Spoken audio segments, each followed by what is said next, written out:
UP के संत कबीर नगर में एक शादी चर्चा का विषय बनी हुई है। 2 बच्चों की मां की शादी उसी के पति ने किसी और के साथ करा दी। जिससे पत्नी की शादी करवाई वो उसका बॉयफ्रेंड है। पति का कहना है कि पत्नी जब किसी और से प्यार करती है तो ऐसे में उसे उसी के साथ रहना चाहिए। पति पत्नी का रिश्ता 7 जन्मों का होता है, लेकिन आजकल के युग में रिश्तों की कोई गारंटी नहीं रह गई। शादी से ज़्यादा तलाक की खबरें सामने आती रहती हैं। उत्तर प्रदेश के संत कबीर नगर में एक पति ने तो अपनी ही बीवी की शादी उसके बॉयफ्रेंड से करा दी।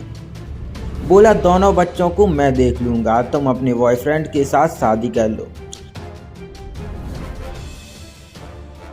यह बात सुन बीवी फपक फपक कर रोने लगी।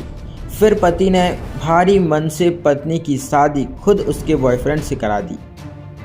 अब यह शादी पूरे इलाके में चर्चा का विषय बनी हुई है। शादी करने के लिए बाकायदा उसने खुद पूरी तैयारी की। पंडित भी बुलाए गए। भरी सभा में पत्नी के प्रेमी ने उसकी सिंदूर से मांग भर दी। पति ने कहा, भाई जिसमें खुश रहे वही ठीक है, हम अपने 2 बच्चों की परवरिश भी कर लेंगे।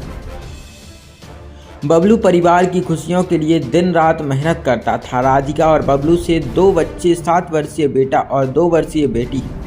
घर की खुशियां तब बिखरने लगीं जब बबलू को पता चला कि उसकी पत्नी का गांव के रहने वाले विकास से अफेयर है।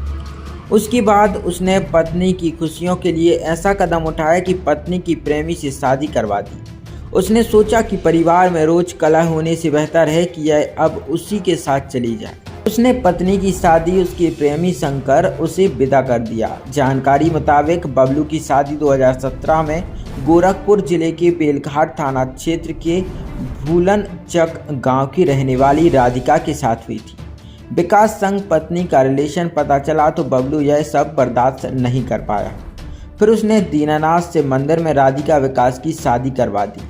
बबलू ने दोनों बच्चों की जिम्मेदारी उठाने का फैसला किया। उसने अपनी पत्नी से कहा कि अब तुम स्वतंत्र हो गई हो, अपनी नई जिंदगी की शुरुआत करो। हालांकि शादी के दौरान वह रोने लगी। वहां मौजूद लोगों ने कहा कि अब तो शादी हो गई, रोने का क्या मतलब है।